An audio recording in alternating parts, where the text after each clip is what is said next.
Shanti, everyone. Welcome to this 1 p.m. lecture. This really 1:15.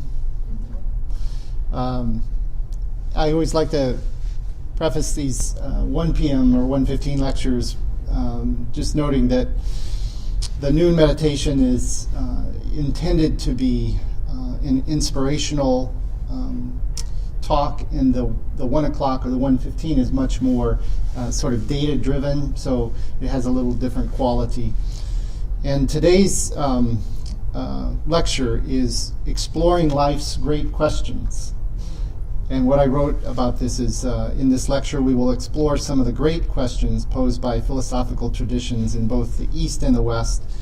We will examine ways in which philosophy and mysticism may differ in approaching these questions. Finally, we will explore the perspective that the mystical tradition of Kriya Yoga may have towards some of life's great questions.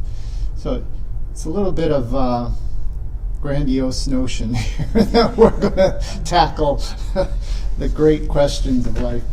But as I mentioned in the noon today, this statement by Socrates down by Plato, the unexamined life is not worth living. And when we get to some of these questions that I'm going to share with you in a moment, the attitude of some people is these are unanswerable. We can't answer some of these questions. Mystical traditions take a different perspective on that. That most mystical traditions would say that some of these questions, perhaps all of these questions are answerable. But whether you believe that they're answerable or not, or whether you believe that you have an answer to these questions before you transition or not, they're worth sitting with. These questions that have come down in pretty much every culture around the planet, in every time, questions like, what happens after we die? Or how do we know what we know? Why do people suffer? What's the nature of reality? Or what is God? How do we find happiness? Who am I? Why am I here? In some traditions, there are attempts at answering some of these questions. And I'm going to get to some of what Kriya Yoga has to say about these questions towards the end. But I want to quote another mystic and philosopher, Ludwig Wittgenstein, who said, "What is the use of studying philosophy if it does not improve your thinking about everyday life?" And again, I think so much of what we encounter when we encounter these questions are things to ponder, right? And things that can guide our day in and day out living.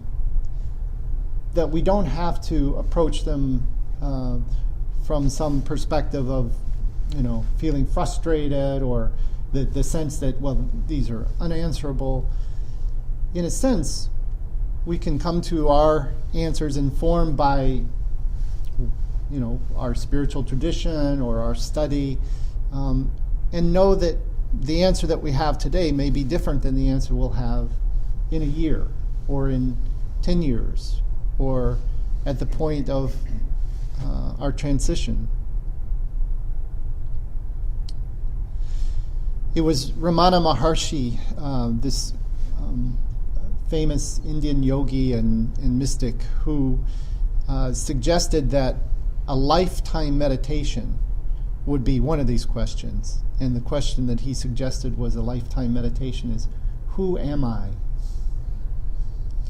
That in our sitting on a daily basis, that we could be asking this question, who am I? Who am I? Who am I? And what I'd like to suggest, because philosophers will say this, everything is connected, and certainly mystics would be right there with them, saying, yes, everything is connected. If we can answer one or more of these questions, probably one of these questions, for example, who am I? The others sort of fall into line. If we can truly have a sense of our own true nature, who am I, then it begins to bring about a clarity as far as what the nature of reality is, who is God. It certainly puts into perspective the purpose of one's life, finding happiness, why am I here? So it's not as if we have to have answers to every one of these questions right now. It's what I'm encouraging or inviting you to is open to the idea that I could work with one of these questions. Who am I? And I would probably arrive at really satisfying responses to most, if not all, of these other questions.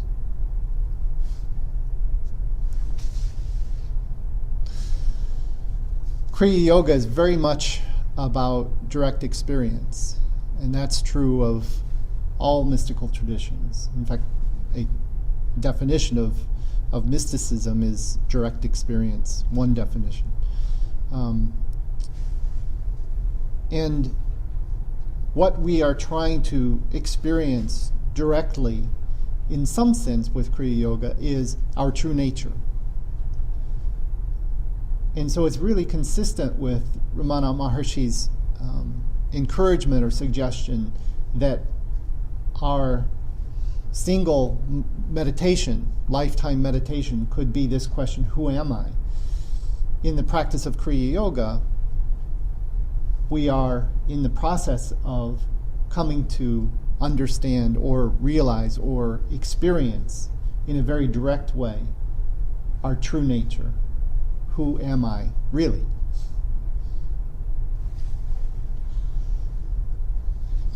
I thought I could spend just a moment talking about some of the many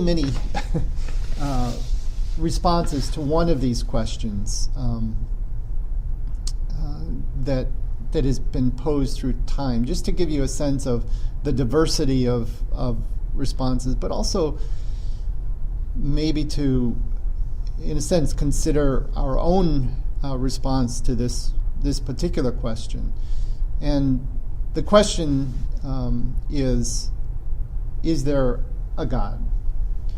And among the many responses to that, we have atheism, which is a perspective of basically materialism, that there's nothing except the material world. There's no spirit or spiritual, so there is no God.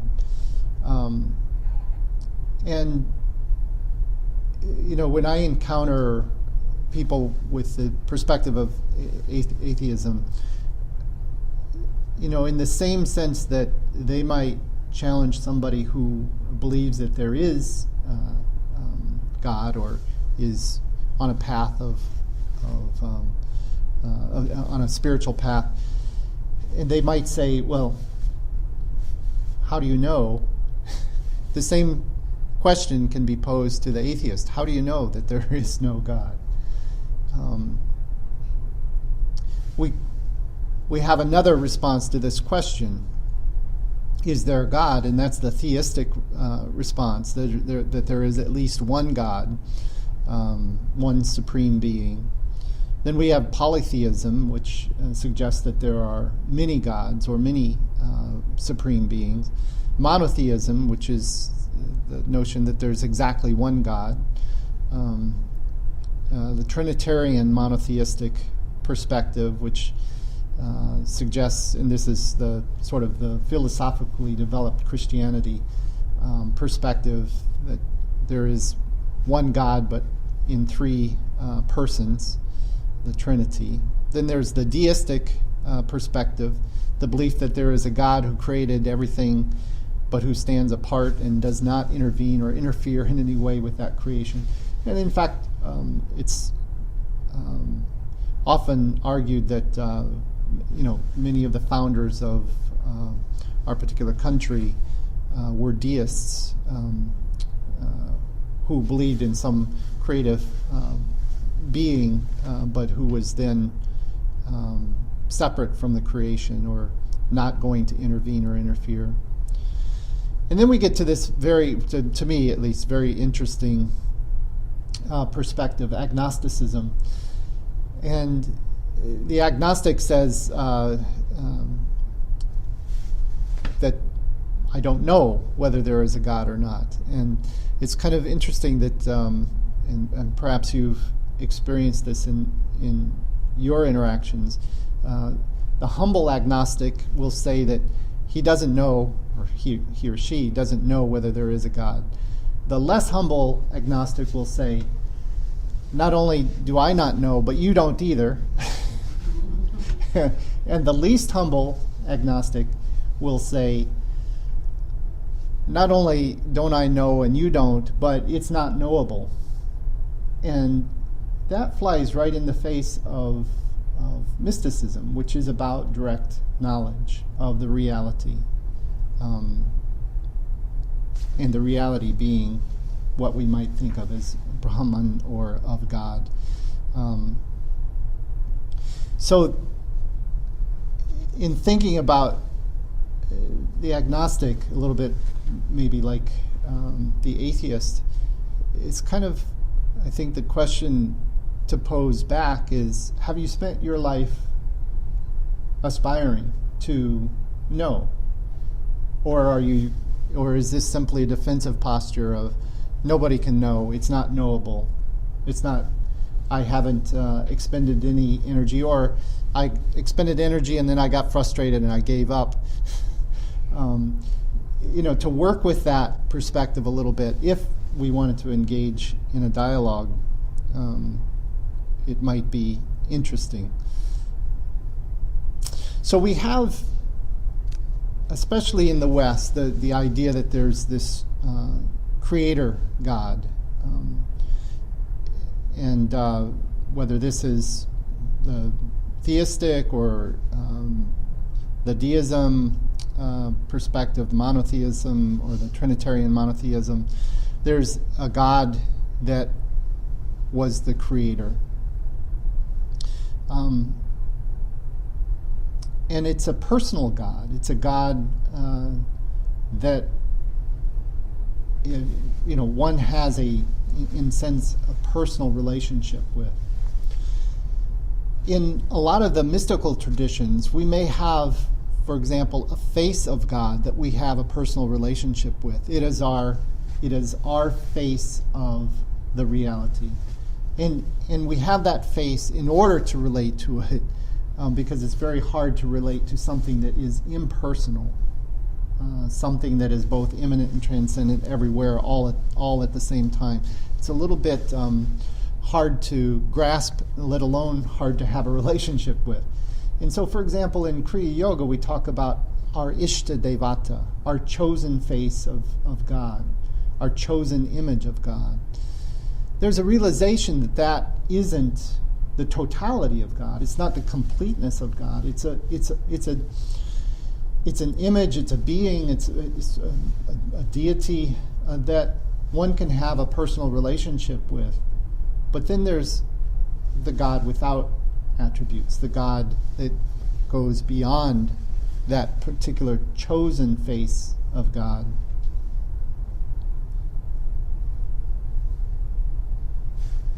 So a lot of the distinctions or the differences in terms of our encounters with these great questions of life seem to come down to a division between, and I mentioned this word before, materialism and sort of dualism. And the materialism perspective is that all there is in life is matter and energy, and that what we can see, what we can measure, is all that exists. This probably is perhaps the reigning perspective among the vast majority of, I would say, scientists today, even though there are exceptions, of course. But materialism,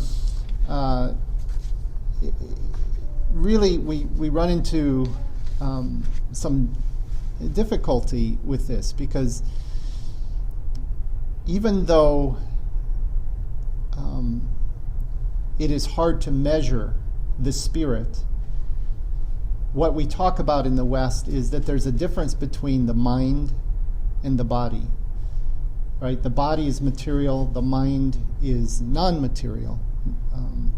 And so if you talk with the average person, we tend to be dualists. We tend to divide our experience of life between matter, and we might not call it spirit, we'll call it mind. And when we encounter these questions, then there's a division that really is stark between those who are materialists. The notion that if it can't be measured, it doesn't exist. If it can't be seen, touched, there's allowance for things like subatomic atoms and so forth, because these can still, with our modern technological measuring devices, these can be measured, right? Even though they can't be seen. And that's still considered matter. It's material. But then we have this issue of the mind. And the mind, at least from the perspective of dualists, can't be measured. But we can see the effects of the mind. So, for example, when we talk about the mind changing the brain, so what we think, even though that can be very difficult to measure or assess, is actually changing the neuronal structures of the brain, the physical structures, and we can see the consequences of our mind on the brain, even though we can't get right at measuring the mind. That's a dualistic perspective, right? That there's mind and there's brain, or there's mind and there's body. From the perspective of the materialists, there is no distinction there, that whatever mind is doing, whatever mind is simply a product of this organ we call the brain. But here again, I mean, we run into difficulties because there, time and again, we can find experiences in which our thinking, the way we're thinking, is a process. It's a process that's not measurable. It's not. We can't see it, even with our great devices, the MRI, the fMRI. We can't see the process of thinking. We can see the effects of the process of thinking. The effects of consciousness we can see on the brain. It lights up in particular ways and so forth. But we can't account for the process itself. And so with dualism, there is this room for there being something other than material or matter, that there's some other thing that's going on. And in the West, we typically would call that mind. Now, here's where Kriya Yoga is different. it's really, and this is really coming from the Sankhya Yoga tradition. Kriya Yoga is informed by Sankhya Yoga. And I just want to share with you, this is from Kriya. If you haven't seen this book, it's really a great and wonderful resource, Philosophy and Methodology of Kriya Yoga. And this is from chapter 7, Kriyananda's book, Sankhya Yoga Philosophy. This chapter deals with the Sankhya Yoga philosophy in which there exist two primal concepts. Sankhya Yoga is dualistic, but it's dualistic in a way that our Western tradition is not, and you'll hear in just a moment. There's spirit, which is called Purusha, and spirit is consciousness or life. Consciousness has awareness, but no energy or power. Spirit is complete and total evolution and therefore does not evolve. It's complete in itself. There's no evolution of spirit. The second primal concept is pre-matter matter or Prakriti, which makes up everything else in the universe. It's not conscious, but it is the energy of the universe. Pre-matter manifests into three types of matter, symbolized by gases, liquids, and solids. And you've probably heard of the gunas, the three gunas. Esoterically, it manifests in three basic crystallizations. First, as super subtle matter, which then crystallizes as subtle matter, when it then crystallizes as solid matter. When dense matter dissolves, it dissolves back into subtle matter, which later dissolves back into super subtle matter. At extraordinary times, the super subtle matter dissolves back into pre-matter, which is Prakriti. The most important philosophical point to remember in Sankhya Yoga philosophy is that mind is made up of matter, even though it's subtle matter. So that's the distinction that Kriya Yoga or our mystical tradition has with other dualistic traditions. We're a far way from the materialists who would argue that there's only material and that everything is matter, that even the mind, in some ways it's an interesting sort of integration here, isn't it?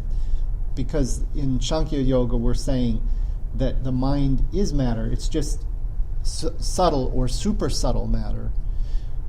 But then we go a step further with the Kriya tradition or the Sankhya Yoga philosophy, and we say there's something that is distinct and separate from the super subtle, and that is spirit or Purusha. And where does Purusha reside? It resides in Sushumna, in the center pillar. That's one place it is, right? So I want to read this again. The most important philosophical point to remember in Sankhya Yoga philosophy is that mind is made up of matter. Western philosophy maintains that the brain is composed of matter, but that the mind is composed of non-matter, of something else. In yoga philosophy, the brain is composed of dense matter, whereas the mind is composed of subtle matter. Yoga was developed by the ancient sages to assist people in evolving from dense mind to subtle mind, then to super subtle mind, which will then become aware of Purusha, or spirit. Now let me read that once more because it's very, very important. Yoga was developed by the ancient sages to assist people in evolving from dense mind to subtle mind, then to super subtle mind, which will then become aware of. It's only super subtle mind that can know Purusha, spirit. This is spiritual evolution. In the successful practice of yoga, one of the first things that can be detected is the softening of our personality. So how does that relate to our questions? It directly relates to this question, who am I? Who am I at core? In Kriya Yoga we would say, I am Purusha. I'm spirit. And yet we have these different levels of matter, from dense matter, gross body, to subtle matter, to super subtle matter. And it's only through the quieting, the deep, deep quieting of our entire mind-body complex that we reach that super subtle state of matter that's capable of realizing or being aware of spirit, Purusha. So it's through our practice, it's helpful to consider these questions, but it's truly through our practice that we answer these questions. Who am I? Who is God? What is God? What is the reality? We can't get at it through philosophical discussions, but a little bit like we were talking in the noon meditation, the philosophical framework gives us a map. It's not the terrain, but it's a map of our journey. And so to have an understanding of Sankhya Yoga philosophy helps us understand our path and our experience of the journey as we're traversing the terrain. Again, it's like if you had to go to the airport to pick someone up and you didn't have any notion of what they looked like, but somebody gave you a picture, you could go to the airport and with that picture, you would be able to recognize this person you're to meet. But that picture is not the person. And that's what we have with Sankhya Yoga philosophy. We have a picture. It's not the experience. But it does help us recognize our own experiences when we encounter them. The encounter, which I'm sure we've all had with our meditation, of some more subtle awareness, right? We have the awareness of the dense body, at least when we're embodied and not distracted. We have an awareness of this body. But that's not who we are. It's something we have, but it's not who we are. This, if it was who we are, Ramana Maharshi wouldn't say, spend your lifetime meditating on who you are. If it was, I could just look in the mirror, there I am. No, it's not who we are. It's something we have, this gross body, but it's not who we are. And it's only through our practice that we come to know the more subtle experience of our being.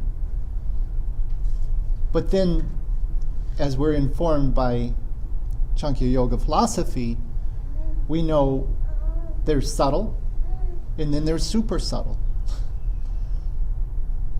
And then, from the experience of the super subtle, there's a capacity to know, to realize, to be aware of spirit. But spirit, from this perspective, is not soul. It's not the mind that, the Western tradition dualist, the Western dualist might say. In Kriya Yoga, we talk about the soul, which we might think of as this super subtle matter, is the memory track. It's the memory track of our lifetime, this life, of our previous lifetimes. The soul, which in the Western dualist tradition is still matter in the Kriya Yoga perspective. It's not spirit. Mind is not spirit. Mind is still matter, super subtle though it is.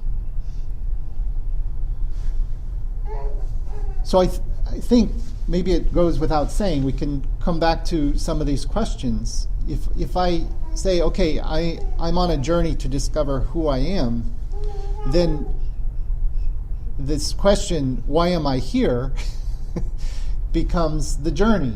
I'm here to discover who I am. But obviously this question, why am I here, is one that comes up repeatedly down through time in cultures around the planet. Why am I here? Why am I here? Why am I here?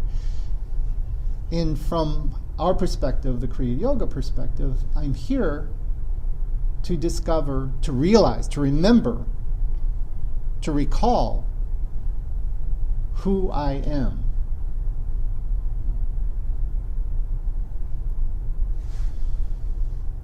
This other question, what's the purpose of my life? Same thing. We might say the purpose is enlightenment, but that is the realization of who I am, my true nature. The question, what happens after we die? From a materialist perspective, you're, as Kriyananda might say, you're a bag of bones and a bottle of blood from that perspective, that materialist perspective. So they know what happens when you die. You don't exist. There's non-existence. From a dualist perspective, the jury's out, right? The dualist perspective, a lot of agnostics might be dualists.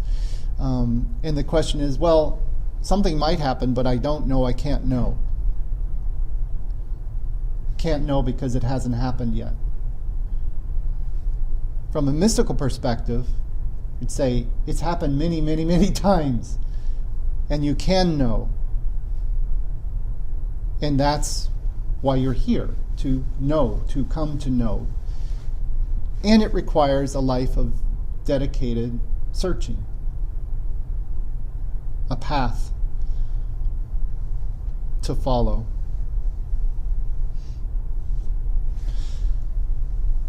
One of these other questions, why do people suffer? And from the multitude of traditions around the planet, there have been answers to this. From a God did it, that God creates suffering, to human beings cause suffering to themselves. And again, from a Kriya Yoga perspective, we talk about karma. And it's not about suffering. It's not punishment. It's not that we as sentient beings experience pain because we can't not feel pain as sentient beings. I mean, there are exceptions, extreme instances of people who are born unable to experience pain. But as sentient beings in general, we experience pain because we are sentient beings. The suffering is optional. And the suffering is informed by our attitude and our relationship to our life.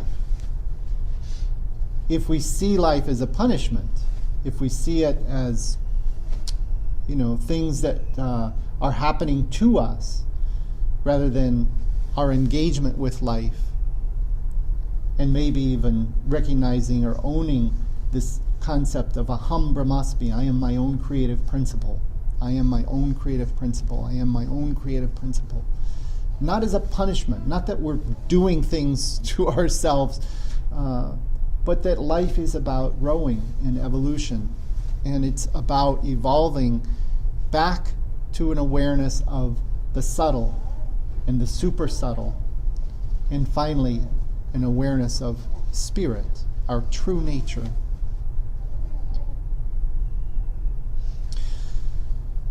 So these questions are questions worth sitting with.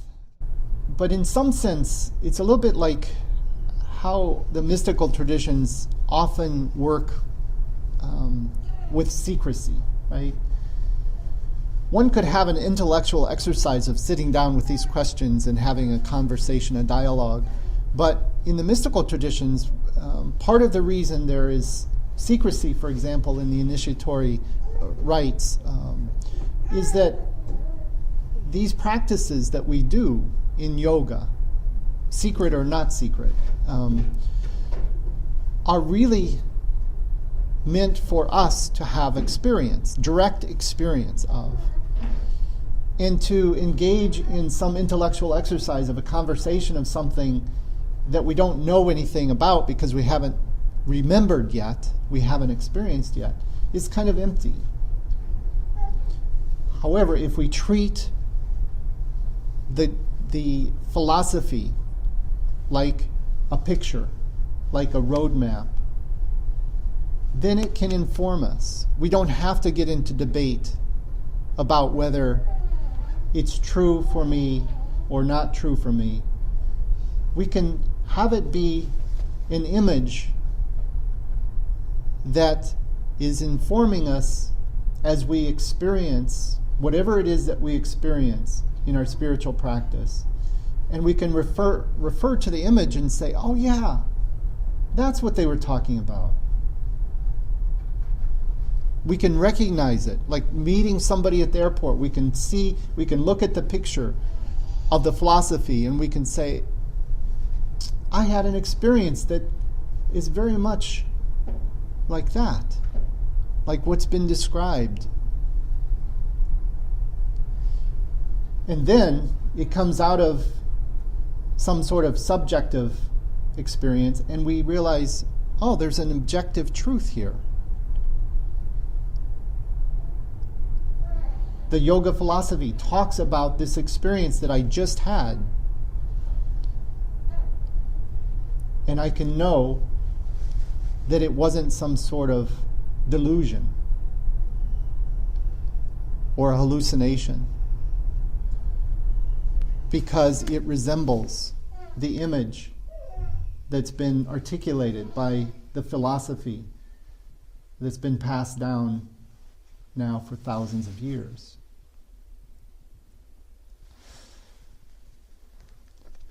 So, what I hoped we would be able to do is just sit with some of these questions, great life questions, and just sort of acquaint ourselves with them or reacquaint ourselves with them.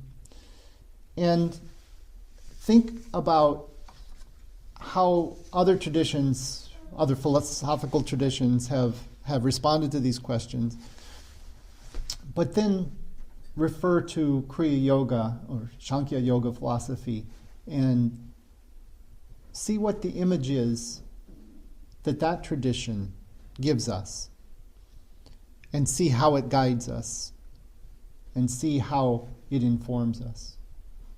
Thank you very much for coming today. Shanti. Shanti.